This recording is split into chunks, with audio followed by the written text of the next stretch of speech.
Yo, what's up? What's up? We Wait, working hold up, with. hold up. Listen, right now we got El Gran Alcover Hey, on your podcast, bro. the big one, not the little. Right? Yeah, not Gran. El Gran. El Gran Alcover from La Vega. From La Vega, Dominican Republic. Okay. So, first off, thank you for coming. Absolutely. We appreciate it. It's a big deal. And, Hit him with a yellow button. Hit him with a yellow button. right, Hit him with a yellow button. Yeah, yes. hey, my guy. And so, obviously, now that you're here, we have some questions for you because go. in conversation, one of the first things you told us is you're from Rhode Island, Providence Yeah, specifically. Bro. Yeah, so it's like this. I was born in Dominican Republic. I migrated to the U.S., but I used to live in the Bronx. I grew up there too.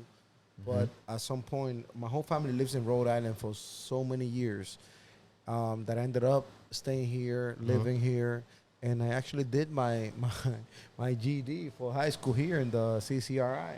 Nice, Wow. nice. Yeah. Went to see Cry. Come on, man. That's See, crazy. That's real Rhode Island right there. Most people would never think that someone who's done as much as you have would have, first off, come from Rhode Island and then gone to the community college in Rhode Island. That's a big deal. I went. Absolutely. I went. I already had I was really inclined to the music, Mm-hmm. and I was doing good with music, but I had to get that GED. You know how Hispanic parents are. You know Yeah. they want you to get that high school diploma. Which let me say this. Mm-hmm. I didn't get my high school not because I was been like very into school and all that. Mm-hmm. And I suggest everybody that gets into it. Just that through my life circumstances, Mm-hmm.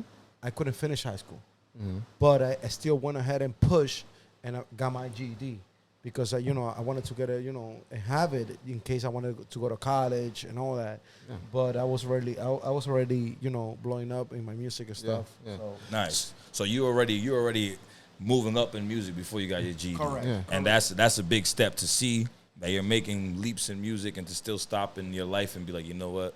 I still need to complete this. I needed this. I needed this. That's I mean that shows your state of mind and I mean Yeah. the steps you take in life as far as responsibility and your Facts. education and shit. So Yeah, bro. that's big. So, obviously, we did a little bit of our homework here, and you helped us with that as well. But one thing, as we jump to the next point, right? You say you've done work, and you have done work with Don Omar, Nacho, Gloria Trevi, Farruko, Carlos Vive, right? Just to Yeah. name a few. And I know anybody who speaks Spanish or grew up in a Spanish household, they're like, okay, who's this guy? From Providence, Rhode Island? Right? So, obviously, you got your DD, you went to CCRI, right? Yeah. What is like the first catalyst to really lift you to the point where you're starting to meet people of this caliber? Like, what's the first thing that happened? Bro, so I can tell you like this. When I moved here, Mm-hmm. I was a teenager, almost getting to my 20s, and I told my mom, listen, all I do is music. I gotta go back to the Bronx. Okay. Not saying that there was no opportunity here, but for my Latin community here, it was not as big or in the music scene as I've envisioned. So I went back to the Bronx, and I remember I asked my mom to go get me a laptop from Best Buy, and she got it. Like, she got it on weekly payment, some stuff like that. Word. And I got my laptop. Shout and out to Mom Dukes. Yeah, First to believer. continue producing, because I always told her what I wanted to do, and she always supported me. Mhm. And I went back to the Bronx, and what happened is like I had a duo. I had met my friend. His name is Ecstasy, and we became together, and our name was A and X. We Okay. matched both name, Alcover and Ecstasy, and it became A and X. And we became, while I was in the Bronx, the biggest Latin producers. So everybody any big artists, small artists that will come from Dominican Republic or from Puerto Rico, they will stop our studio in the Bronx and work with us, bro. Just because our sound was new, it was fire, and they would just work with us. And that's really how we became known locally in the Bronx. And everybody was just looking for us. You guys were the it guys at that time. Well, around what era was that? What time was that? That was 2004, 5.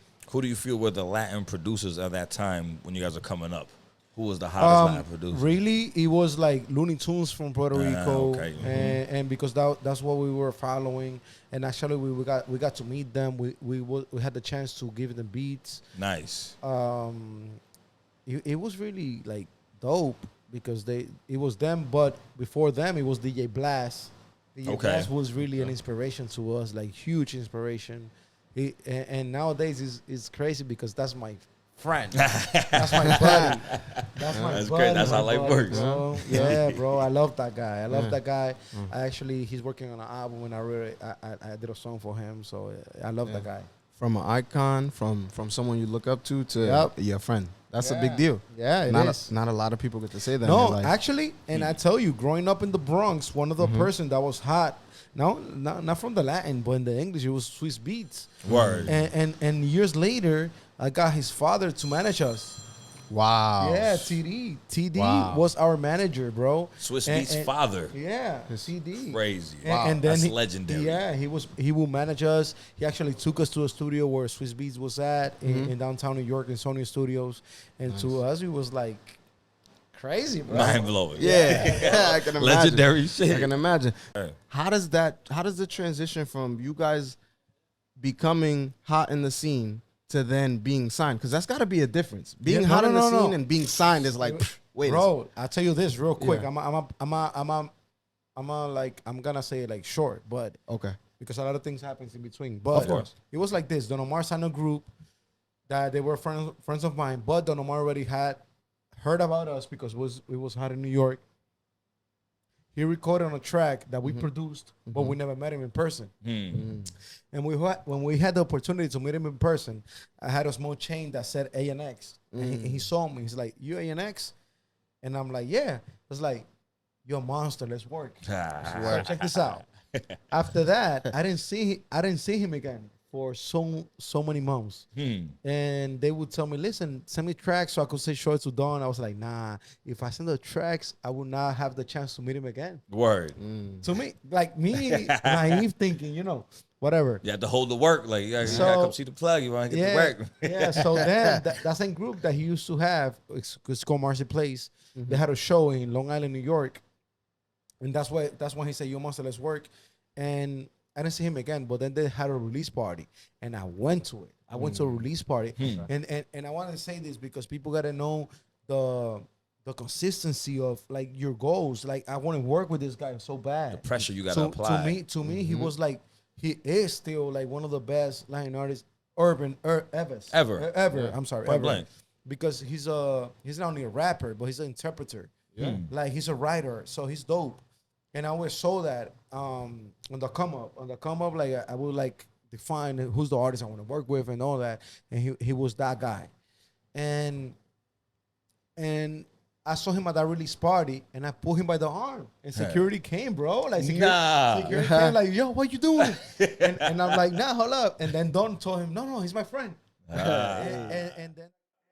And then that Don told me, like, listen, I told the story like in Latin podcast recently, but now everybody knows this story. It's like he's like, "Hey, do you have a business card?" I was like, "Nah, I don't." It's like, "All right, so write down my number." And at that time, so you can know the date, I had the first Instinct phone, which was from Sprint, which was the first touchscreen phone. Oh my God. So they used to freeze.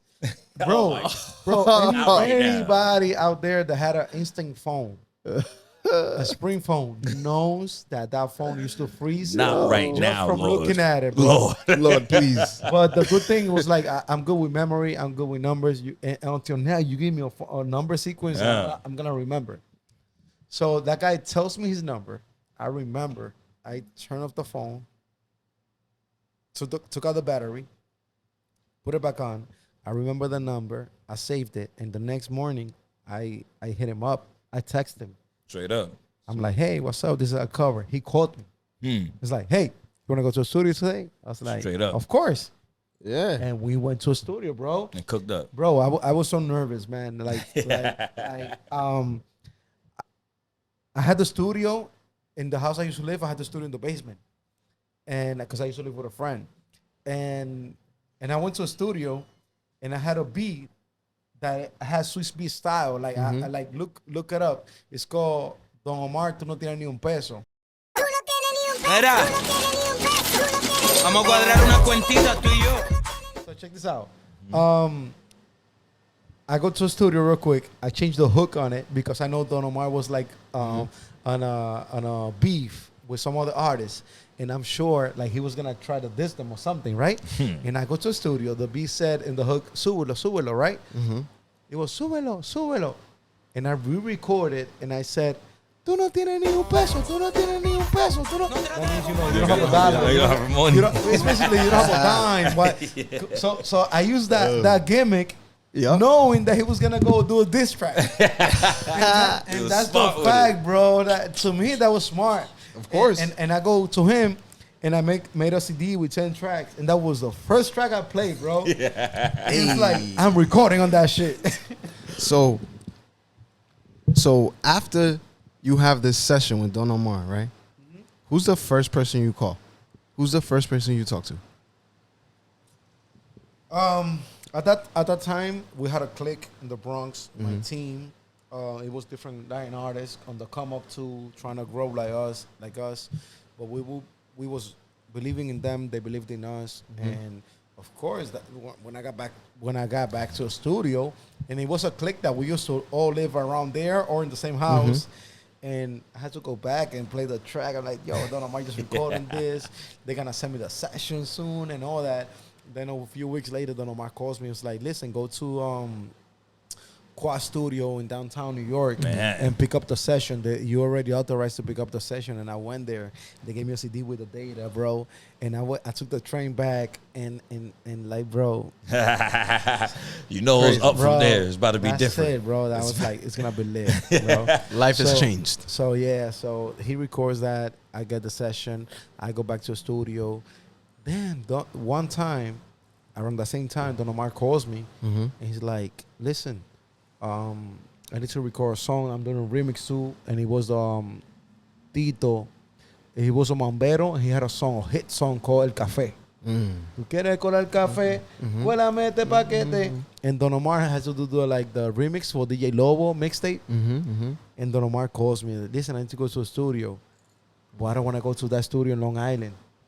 So my studio was like 25 minutes away from his house. And then he goes, bro. He goes and he records. I was not there. So I was like, listen, I'm not there, but my friend is there. Another producer, he's dope. Yeah. He goes and records the song, bro.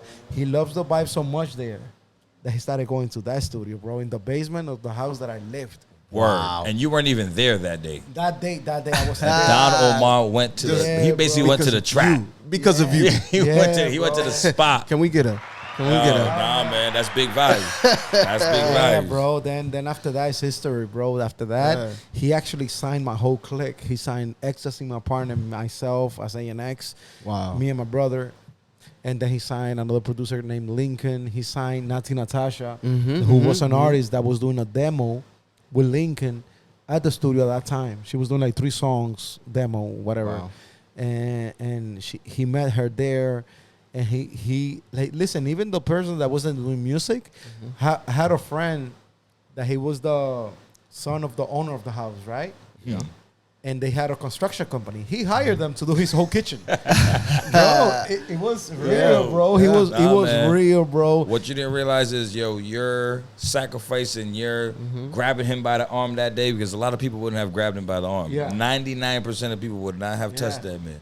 You was hungry. But that move right there fed you and your team. Facts. And it takes putting your neck out there and like, nah, I don't know what's left right now, but I need this right now. Yeah, bro. You know, when I say the story, I don't say it like I speak Spanish, and sometimes I take things for granted. But now when I'm saying it in English, that I have to think about it. English is not my first language.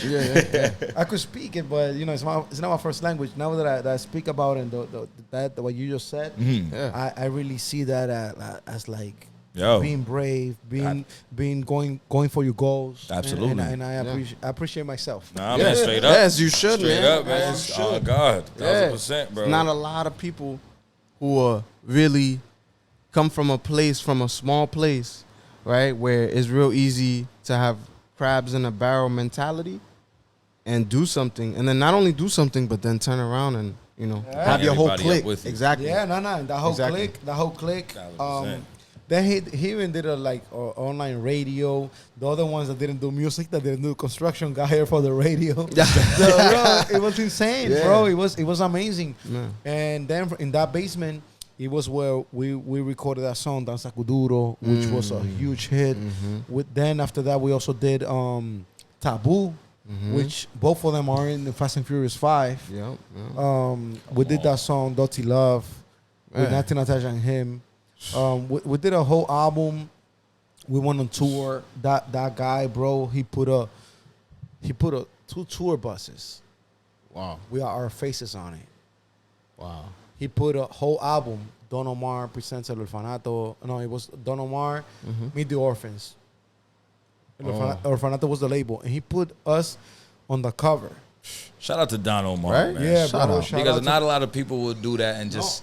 At his level, That's a real at his motherfucker level, right bro. there. At his level, he was already a huge artist. He didn't need none of us. That's why I said that's Yeah. a real real. motherfucker right there. He's Right? Yo, he reached down like for him. You say you went to the studio at the bottom of the base in the crib that you lived at that time. Yeah. For you to humble yourself from being that big of an artist, like you are. He didn't have to. You are, Bro, he got to a point. He got to a point that when he would tweet, of course, people wouldn't recognize him, and people would like, "Hi, Don Omar's in the studio in the Bronx here," and that spot got so crazy that I had to ask him to not tweet about it. Bro, he would go on Twitter and put, "I'm in the studio," and people would pull up because he would drive up there to the Bronx in a Bentley. Don Omar's gangster, man. Right? He would drive up in his Cadillac, Yo, Escalade. He would get there. Gangster. Yeah, he would drive up in a Mercedes, and like people would just show up. Show up to the man, studio. He's a different. He's a different type of big. brother right there. That's That's a big. different type of Yeah, man that's right big. there. Yeah, Big love to him, man. moving forward, he did. He bought a building in Jersey, and he put the whole office there, the studio over there. Then we started going to New Jersey, and that at that point I was already like the hottest shit producing. Word. Me and my partner, but at the same time it was a learning experience. I had more knowledge, and I remember like going to a studio in New Jersey. I told him, "Listen, let's sign up for the Grammys. Let's do this, bro." And that time, I told him, "Listen, I just learned for the Grammys. We need to sign up. We need to submit the product. Let's not leave it to the label. Let's do it by ourselves, bro." And we did it, and we won. He won 2 Grammys, and I won a Grammy that year. Crazy. Nice. Crazy. Yeah, so Nice. that was great. Nice. Yo, you're the brains behind some of the operation too. No, yeah, like bro, he would love to sit down with me and just brainstorm. Like it was great. I was like 25 years old. Word. Yeah. So it was, come on, I was fresh and I was really willing to learn, and that's what I told you earlier. Yeah. Like I was really good at school. Like I would try to learn stuff. Hungry. And- You were yeah, hungry. You and wanted that- it. Yeah, and that same year, me and my partner, we won Producer of the Year in the Grammys, in the Billboards. And that night, I think he won 9 Billboards awards. Crazy. Yeah. You won Wow. 9 Billboard So- awards that night. Yeah, Don Omar won. Crazy. Yeah, That's but, a lot. But yeah, I feel like, yeah, we won it too because it was songs course. that we worked on. Of course. 1,000%. So how does that go? First off, who calls you to tell you that you're even nominated for a Billboard? Bro, I'm going to say something better than that. Oh, he's dropping gems. Get ready, Bro. ladies and gentlemen. Listen, Don Omar's team, his managers come up to us. Listen, we got all these nominations. You're nominated. Actually, the year before, we saw our name at the finalists on the magazine, right? We was like, oh shit, we're here. We part of the top 10 finalists this year. But then the next year we are nominated. It's only 5 producers nominated. And his manager comes and gives us the tickets, and our envelope from the ticket says camera seats. I'm like, shit. Oh, I gotta get fly tonight. Right? Wow. Nah, bro. You're gonna come on. Bro, we was fly. We're coming out. Hey. and the whole team is in Miami, which, by the way, he has scheduled like the whole tour to be around those dates. So we was in Miami with the tour bus with our faces on it and like the whole movie. And we didn't realize we won that night. So this is what I'm telling you. Like, What it you gets mean? better. So the producer of the year award, they didn't televise because they don't televise everything. Everything, of course. They got 16 nominations. They televised 8 because they got live performances, they got commercials, and all this, right? Yeah, pay the bills. But we didn't know. It was new. Everything was new to us. We left the awards. We know that Don Omar won like 9 awards, but we left the awards not thinking we won or lost. Like, we just left. You were happy Don won. Like we was happy. He was happy to be there. Actually, we would like Don Omar. Like he would win an award, and it was a song that we produced, and we didn't know if like to go on stage or not. Word. We would just get up. While we were sitting down, we would just get up and clap and like, yeah, that's my boy. That's it. That's teammates. You're Like, supporting. Yeah, supporting him. Exactly. But we didn't know if to go up or not. I regret it. I should have gone. but you know, it's whatever. It's my boy winning. Learning anyway. experience. So it's like this. When we get to the hotel, Don Omar is happy. He's like, listen, we're going out to an after party. I go on my phone and I try to see who won Producer of the Year. I was curious. And I saw that Billboard releasing a statement, like a press release. And it was like, I read the whole, first time I read a press release, like it was like 2 pages long. Oh my God. And up to the second page by the third paragraph, I'm like, and because of the Don Omar records, Taboo, Danza Kuturo, ANX won Producer of the Year. Almost passed Oof. out. Almost passed out. Bro, that's it. That's it. That's it. Almost lost Bro, it. I hit up everybody. That was it. Bro, I got to the club, and friends of mine from Miami, I used to live in the Bronx back then, like, still. And now I live in Miami, but back then I used to live in the Bronx. I had my friends, they pull up to the club. When I got there, they was already there. And they hand me Moet, right? Like, this is yours, celebrate. And I was drinking from the bottle, right? And then Don Omar's assistant come and get me. I was like, what are you doing here? Come with us. It's like, no, it's that they gave me a bottle. They gave me a Moet bottle. And this is my bottle. Mind you. I'm 26. I'm living life. Word. When I go to Don Omar's VIP, he gave me. Ace of Spades. Sound crazy. I mean, that would have been great. He gave us all better. Hold on. No. He gave me what's it called? It's not an Ace of Spades. Wait, hold on. It's Dom Perignon. Dom Perignon. Oh yeah, come on. That's just as great. Dom He gave me Perignon. Dom Perignon, bro. I got on top of the couch. I drank it like this, bro. And I still have a picture that my boy, baby boy, and my partner Ecstasy, he was there with me the whole time. Nice. And we are in a convertible, like at 7 a.m, pulling up to the hotel, and I'm knocked out. Good day. With my A mouth Grammy open. night, baby. It was a Billboard night. Billboard. What's So that? that's it. Billboard Bro, night. first time I tell this story, bro. Oh my God. Billboard night. Okay. Billboard night. So baby. the Billboard obviously came before the Grammy, right? Same year. Same year. So Same year. wait a No, minute. the Grammy came later, but it was the same year. But it's, but still. So okay. So crazy. Now what year that is was this? the What year we the talking? Grammy is crazy too because we was nominated with the best album of the year with Farruko, who's my boy, right? And we there like also the same thing, bro. Being naive, not knowing. They do when they do not broadcast that word, they do a different ceremony for the Grammys, which is different, right? So we go to that ceremony, and I'm thinking, oh, this is for the Brazilians, this is for alternative music, and I make the line, I do the red carpet, and we're nominated, and I saw Farruko, and we say what's up, and we nominated in the same category. We go in, I have a drink, I'm like bored, so we went to eat. We left. Oh my God, Bro, we went to a buffet, first time in Vegas, Right. and we walking back, trying to go back in. Farruko comes out. I was like, oh, y'all won. What a way to find out. What a way. Bro, what a way to find out. Bro. oh my fucking goodness, Bro. that's too crazy. That's so crazy. Shout out to Farruko, bro. Right. I love that guy, Right. bro. Yo, Right? That's too amazing. loud. So you won the Billboard, the Grammy in the same year, right? Yeah. Now you're living life. You're at the top. Or obviously, there's always more to get. As hustlers, I think there's always more to get. Absolutely. Right? Respectfully to everybody who came before you. It never stops. Exactly. But now, right, I'm curious, what are you aiming for now that, you have that notoriety and, you're being able to, obviously you got talent because you wouldn't be where you are without talent. So we know that, right? But what is kind of your goals now, right? What Like, are you who aiming for? who would you want to work with next? Yeah. Who's on your list? Like, As well. I'm here now, but if I could work with this producer or collab with this artist, they're on my bucket list. It's like this, my brother. I had the chance to work with like Romeo Santos, J Balvin. Wow, okay. Messia is my Okay, cousin. okay. Messia is a Latin trap artist. He was one Okay. of the first one doing it. Yeah, And I worked a lot of his records with him. Then I moved to Miami.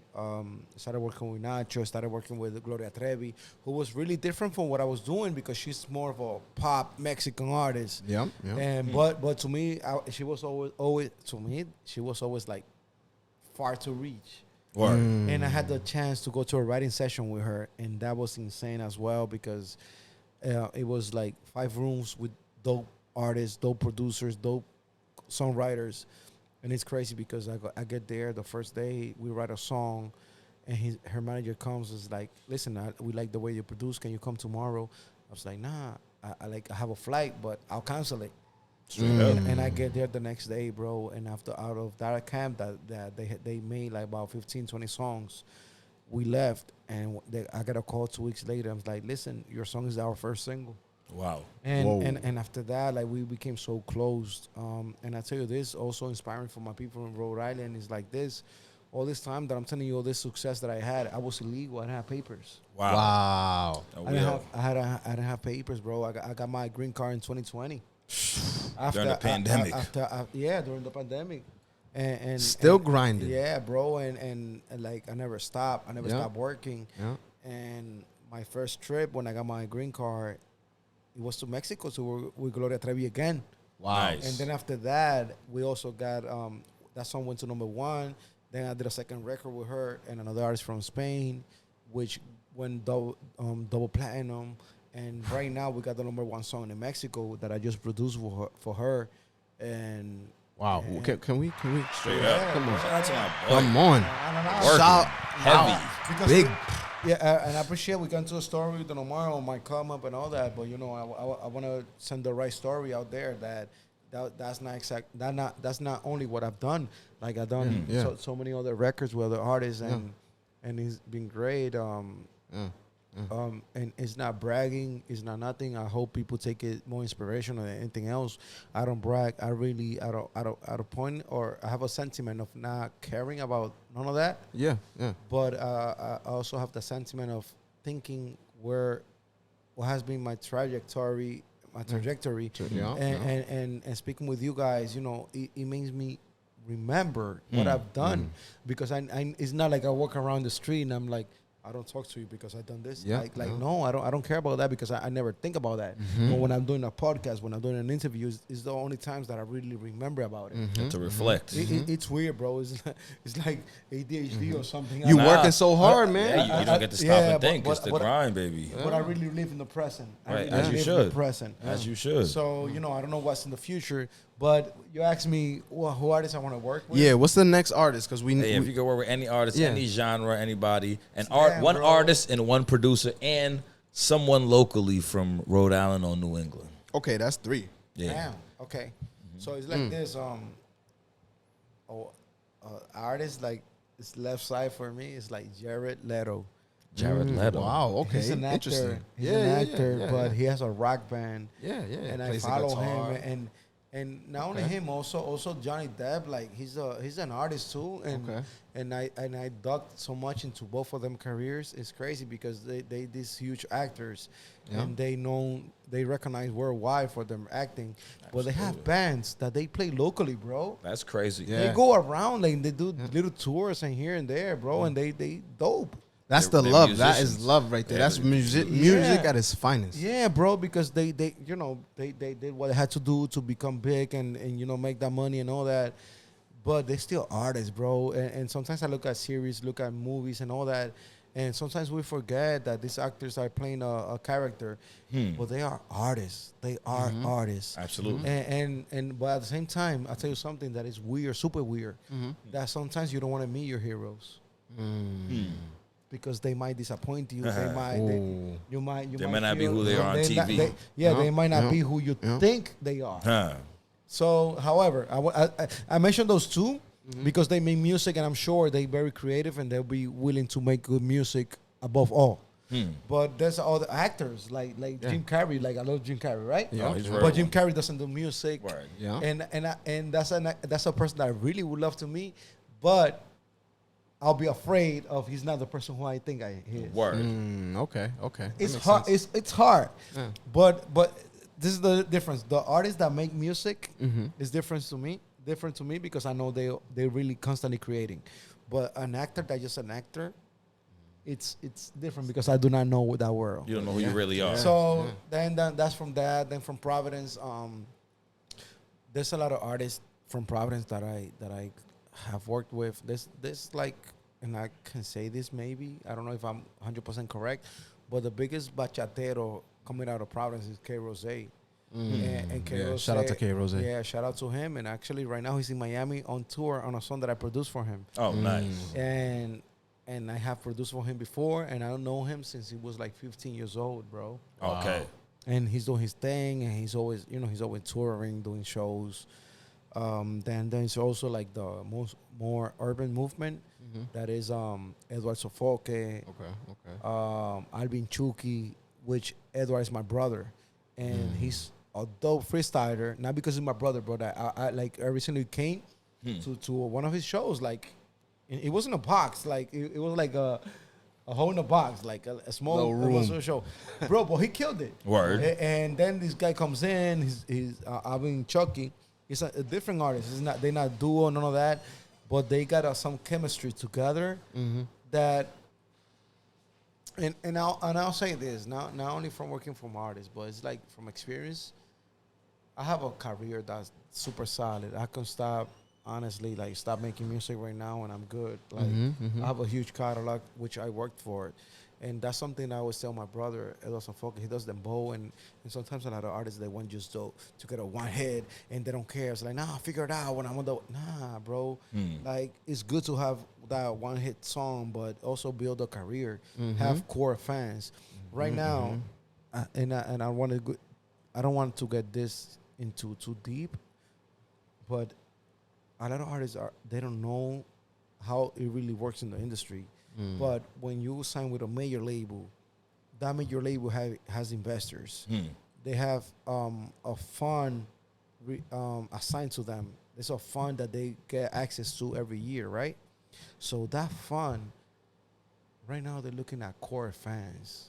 They're not looking only at numbers. At some point, they would look at numbers only, but now they want numbers, but mainly they want core fans because if you have 1,000 core fans, bro, they're going to get a $50 ticket for a big concert of you. They're going to spend $200 maybe a year in your merchandise. And they're going to stream your music so much that you're going to make the money back. That's business. So if you have 1,000, you have 50,000 in tickets. You have 200,000 in merchandise. And you have the streaming money secure, bro. That's mandatory. That's business. So you understand? 1,000%. So that's I'm giving you that little Game game. solid. Gems. I think the perfect thing about what you said is that it translates to any industry, right? You put in the work, right? You are consistent, and you play for the long run. It doesn't matter what you do. You're going to be good. Absolutely. You're going to make money, right? Right. Sooner or later, life will break to what you want, right? And I think we got a perfect example right here with you and the things that you're saying. And especially with the last example, it's like, okay, whatever I want to do, I'm just going to make sure I do a lot of it all the time, as much as possible, until I get what I want. Yep. And I want to say an example Right. because sometimes the way we speak is not the way that everybody's going to understand the same way. So I'm going to give an extra example Okay. just to get our point Break it across. down. Break it down for Of course. You know that song, Good Energy? Yeah. You know that Oh, song. yeah. All I need is good energy. I don't need no negativity around me. High frequency. I'm talking higher G-O-D. Yeah. Good energy. About me. Give me that good energy. It's an Afrobeat. Is that- I'm about to put. As I'm soon about as to you I'm play it, gonna play it so I can make. Good energy. Yeah. I don't need no negativity around me. Okay. He's dope. He's a dope singer. I don't know him.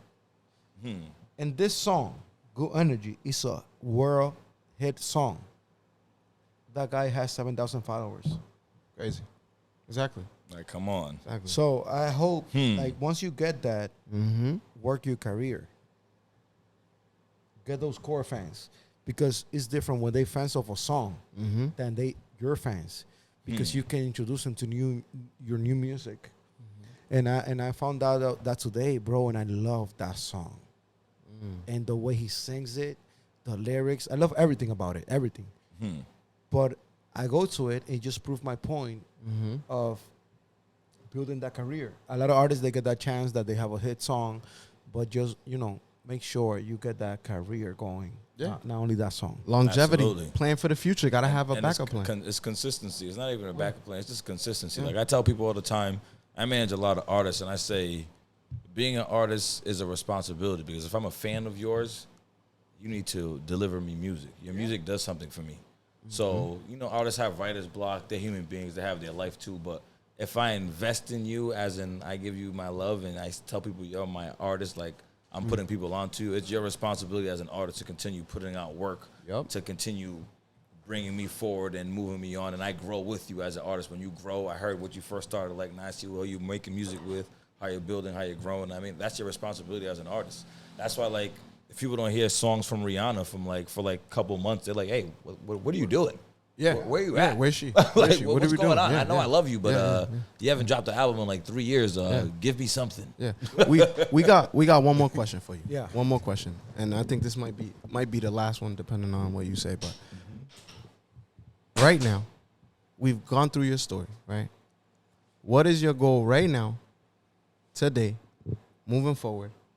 Whether I won't even add anything else. What do you have in store? What are you looking to achieve? What is your goal for the next 2-3 years? All right, so then from producing, I started releasing music, and in 2017 and in 2020, I got a Grammy nomination as an artist, which was huge for me because it's really how it started. I started making beats because I couldn't afford a producer.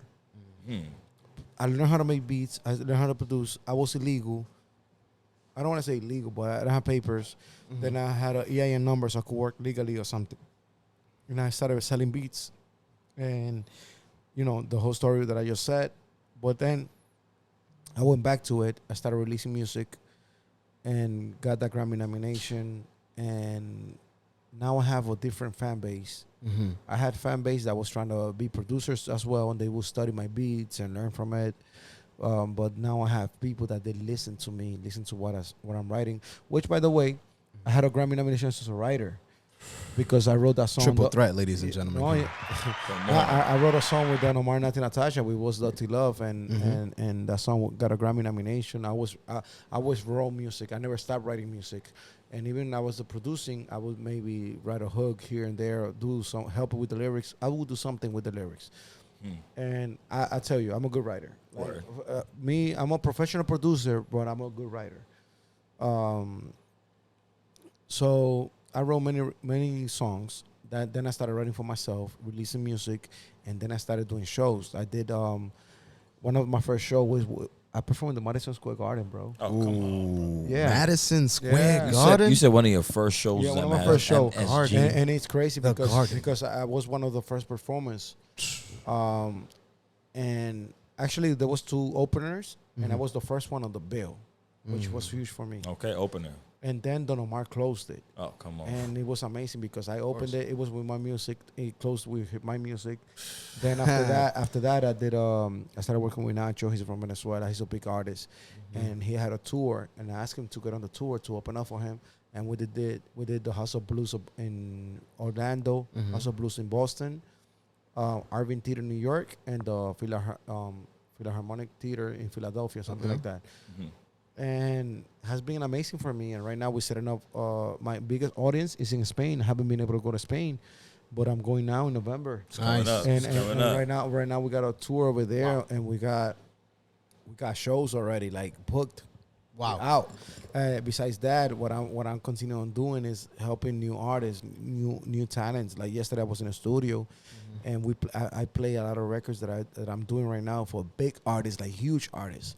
And it was a point that I told him, listen, all right, now I'm gonna play your record from an artist nobody knows that this is my favorite track right now, and I played it, and I felt really proud. And I didn't even mention the name of the artist, so that makes me happy, bro. Like I'm proud of it. So I will continue produce real talent.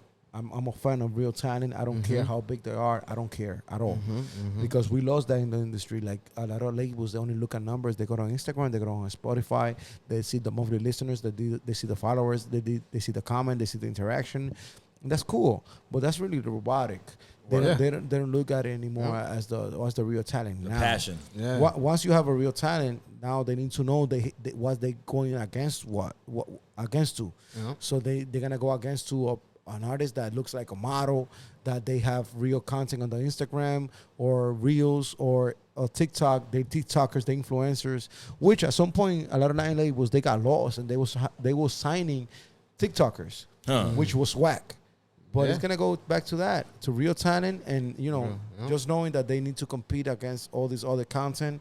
They just need to be aware of that and add an extra layer to their craft. That's it. Yeah. So Well, no, real music is gonna always last. That's the thing. Nowadays, it's a lot of popcorn music. It's a younger generation, but this style of music or this style of entertainment can only last for so long. Real music is gonna be real music, and out of every generation, there's always gonna be a couple people that's gonna last, and the majority, 90% of them are gonna go. You want me to tell you, like, in a simple way?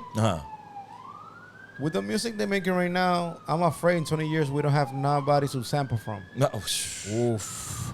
That's a good point. That might be a whole nother we're still gonna podcast. be sampling the 80s and the 70s. I guarantee you. Still. But I think you. more than that, I think I like to crown you as the Latin Kanye West. I like that name for him. The Bruh, Latin Kanye. My like- boy is Bro, The producer, right? He got a Billboard and a Grammy as a producer, right?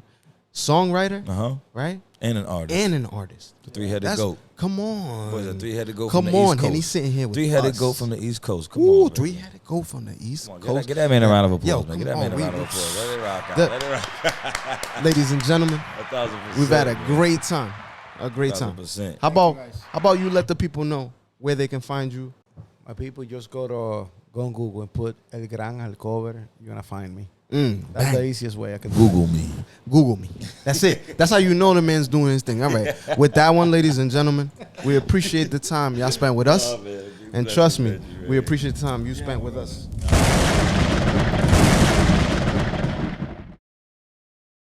So if y'all know, like, there's a studio here. We came here to, like, see the studio and started working on a beat. I made a track. I left it in the computer. I'm like, here, keep it. I saw the podcast studio. I'm like, bro, let's just do a podcast. Yeah, Let's do it. Because right? we started On the fly. talking about music, talking Right. about life experience. Like, let's do the podcast, Let's bro. do it. Show love, man. That's the best Love thing. it. I love it. Thank you, guys. 1,000%. Thank you for No, having me. thank you. Much love. All right. Peace and blessings, All right. baby. Peace and blessings. You already know.